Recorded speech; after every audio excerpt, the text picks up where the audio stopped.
धनबाद में दो अगलगी की घटनाएं घटित हुई। पहला जो आरसी हाजरा क्लिनिक में डॉक्टर दंपत्ति सहित 5 लोगों की मृत्यु हो गई और दूसरा आशीर्वाद टावर जिसमें 14 लोगों की मृत्यु हो गई। इन दोनों घटनाओं को देखते हुए हाईकोर्ट ने स्वतः संज्ञान लिया और आदेश दिया गया कि सभी जिलों को, झारखंड सरकार को, कि ऑडिट, फायर सेफ्टी ऑडिट होना चाहिए। और बहुत सारे ऐसे फ्लैट्स, अपार्टमेंट तैयार हो रहे हैं जो कि गाइडलाइन को फॉलो नहीं करते हुए कर रहे हैं। इसी संदर्भ में हम आज बात करने आए हैं धनबाद बार एसोसिएशन के पूर्व अध्यक्ष कंसारी मंडल जी से। क्या कहना चाहेंगे आप कंसारी जी इस विषय में? ये तो लापरवाही बिल्डर ने उठने में किया और सबसे ज्यादा लापरवाही माडा ने किया जो नक्शा पास किया। जहाँ जहाँ भी अपार्टमेंट बना वहाँ सुगम रास्ता नहीं है जाने का जी, अग्निशमन जाने का रास्ता नहीं है, बड़ी गाड़ी जाने का रास्ता नहीं है। और इस तरह की घटना तो ये तो बड़ी घटना घटी, इसके पहले भी घटना घटी है। धनबाद में हीरापुर में भी हुआ है, जैसे कमल अपार्टमेंट में भी आग लगी थी। वहाँ बड़ा मुश्किल से अग्निशमन जितने में घुसा। और कैसे माडा ऐसे जगह में बिल्डिंग बनाने का, मल्टी स्टोरी बिल्डिंग बनाने का परमिशन दे देता है, चाहे उस बिल्डिंग में फिर बेसमेंट में मार्केटिंग कॉम्प्लेक्स बनाने का भी परमिशन दिया। यह सरासर गलत किया है।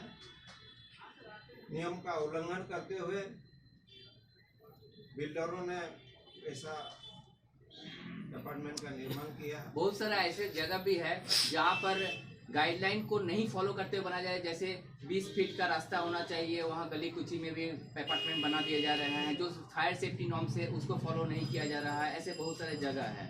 प्रोमोटर बिजनेस करने के पर्पज से सभी नियमों को ताक में रख करके तैयार कर रहे हैं बिल्डिंग। जो नियम बनाए गए हैं उस नियम को, एक भी नियम को ये लोग ने नहीं फॉलो किया। अभी जैसे तेलीपड़ा रोड में जो है वहाँ भी बहुत सारे अपार्टमेंट हैं। पहले यहाँ जो माधव अपार्टमेंट बोला जाता है, वहाँ तो इतना संकीर्ण रखा गया है, वहाँ पर कभी इस तरह का दुर्घटना घट सकती है जी। माधव अपार्टमेंट से जो आगे रोड जाती है और वहाँ की चौड़ाई कितना होगा? ये सर्वे नक्शा में 1925 साल के नक्शा में 30 फुट का रोड है, जिसमें मकान बनाने वाले लोग ने इंक्रोच करके बना लिया। और अभी रोड का मैंने की तरफ से मैं चंदन पाल आज तफ्तीश करने आए हैं। हम अलग अलग क्षेत्रों में जाएंगे और इस बात का पता लगाएंगे कि आए दिन जो दुर्घटनाएं घट रही है अगलगी की, उससे सेफ्टी के लिए क्या पालन हो रहा है या नहीं हो रहा है। हम अलग अलग क्षेत्रों के लोगों से भी बात करेंगे। आज इसी सिलसिले में हम आए हैं जेसी मलिक रोड कुमार मिश्रा। तो ये जो अगलगी की घटनाएं हो रही है और फायर सेफ्टी नॉर्म्स का जो पालन नहीं किया जा रहा है, तो उसके बारे में आप क्या कहना चाहेंगे? जितना यहाँ अपार्टमेंट बन रहा है, नज़दीक में अपार्टमेंट बन रहा है, फायर सेफ्टी का व्यवस्था निश्चित रूप से करना चाहिए। यह शहर में तीसरी घटना घट गई आग लगी की। इससे बचने के लिए आम जनता को भी इस पर ध्यान देना होगा कि जो जगह जगह अपार्टमेंट बन रहा है। मेरा नाम है दीपक सरकार। तो ये जो फायर सेफ्टी को लेकर के कुछ ध्यान में रखते हुए क्या कुछ आप लोगों का फ्लैट में किसी तरह का व्यवस्था है? क्योंकि अभी जो आए दिन दुर्घटनाएं हो रही है उसी के संदर्भ में ये तो जो 2 घटना हम ये है, वो तो बहुत दर्दनाक घटना था। उसके बाद हम लोग फ्लैट में हम लोग एक मीटिंग करके एक ये किए हैं, निर्णय है कि हम लोग को भी सेफ्टी के लिए सोचना चाहिए। और हम लोग ये तय किए हैं कि हम लोग फ़िलहाल एक टैंकी से पानी का ये जो है, पानी से हम लोग। क्या कहना है आपका इस तरह की घटनाओं को लेकर? देखिए, जो घटनाएं घटी है वो अत्यंत हृदय विदारक है। कहीं ना कहीं भगवान को हम लोग शुक्रगुजार हैं कि किसी भी निजी विद्यालय या सरकारी विद्यालय में अब तक इस तरह की घटनाएं नहीं घटी है। शायद जिला प्रशासन इसका इंतजार कर रहा है। राइट टू एजुकेशन एक्ट हो या नई शिक्षा नीति, ये स्पष्ट प्रावधान है कि बिल्डिंग सेफ बिल्डिंग सर्टिफिकेट भवन निर्माण विभाग के द्वारा प्राप्त होना चाहिए। नक्शा कॉम्पिटेंट अथॉरिटी से पास होना चाहिए। साथ ही अग्निशमन के संबंध में भी फायर सेफ्टी डिपार्टमेंट के द्वारा एक प्रमाण पत्र होना चाहिए कि भवन सुरक्षित है, अग्नि का सारा व्यवस्था है। लेकिन ये व्यवस्था कहीं नहीं है।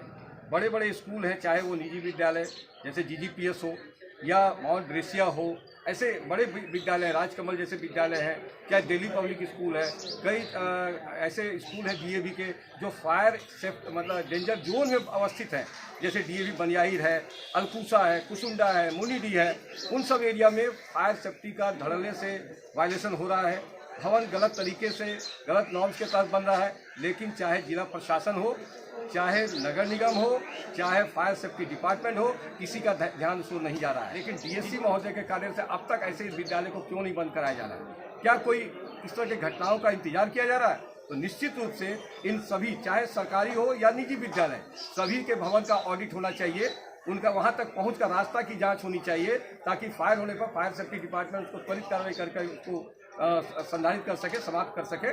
तो ये सब तो मुद्दा है। तो ये एक बहुत ही महत्वपूर्ण मुद्दे की बात कर रहे हैं, जहाँ पर स्कूल में बच्चे, बहुत सारे बच्चे, मतलब बहुत अनलिमिटेड बच्चे होते हैं वहाँ पर, और इस फायर सेफ्टी नॉर्म्स को जहाँ फॉलो करना चाहिए वहाँ फॉलो नहीं हो रहा है। तो ये एक बहुत महत्वपूर्ण मुद्दा है, इस विषय पर भी प्रशासन को सोचना चाहिए। चलिए आप बता सकते हैं उन स्कूल के विद्यार्थियों का कितने विद्यार्थी? कुछ ऐसे विद्यालय हैं जैसे DAV स्कूल कोयला नगर, लगभग उसका 650 का स्ट्रेंथ है और निकास का द्वार केवल 2 है, उसमें से एक हमेशा बंद रहता है और एक खुला रहता है।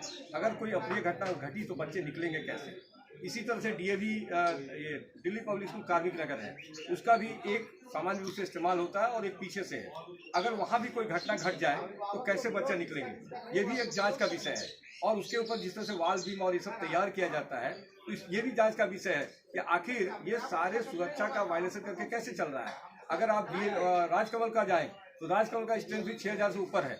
तो इस बिल्डिंग पर बिल्डिंग बन रहा है, स्पेस कम से कम होता जा रहा है, निकलने की कोई व्यवस्था नहीं होती, सुरक्षा नॉर्म्स को फॉलो नहीं किया जाता।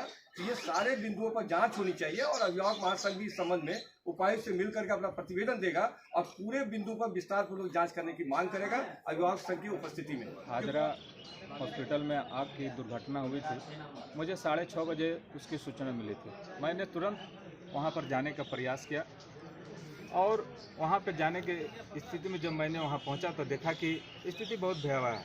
मान लें कि वहां पर लोगों ने सबसे पहले सेफ्टी अग्नि विभाग को खबर करने का काम किया, लेकिन जब अग्नि विभाग की जब गाड़ी यहाँ से रणधीर वर्मा स्टेडियम से जब यहाँ से खुलती है पानी लेकर, तो यहाँ से जाने का उन्हें एक ही रास्ता है पूरे जिले में, बैंक मोड़ ओवर ब्रिज होते हुए उनको कहीं भी जाना पड़ता है। लेकिन जब बैंक मोड़ जाने के क्रम में अग्नि विभाग को बहुत दिक्कतों का सामना करना पड़ता है। जैसे जाम की स्थिति, एक ही रास्ता है पूरा जिले में, बैंक मोड़ क्षेत्र में अगर झरिया जाना है, कतरास जाना है, बाघमारा की ओर जाना है, तो एक ही रास्ता है। एक रास्ता होने के कारण फायर सेफ्टी गाड़ी को बहुत दिक्कतों का सामना करना पड़ता है। जो आज जहां 5 मिनट के रास्ता को तय करने के लिए लगभग आधा पौन घंटा का दूरी तय करना पड़ता है। इससे भी जान माल की बहुत ज़्यादा क्षति होती है, जो तुरंत पहुंचने से राहत।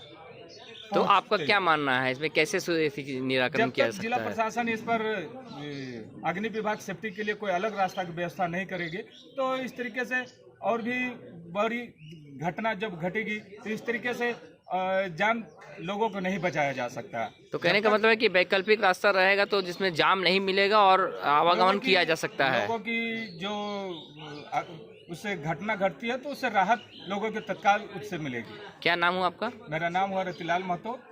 कहाँ रहते हैं? कतरास और मटकुरिया जैन मंदिर।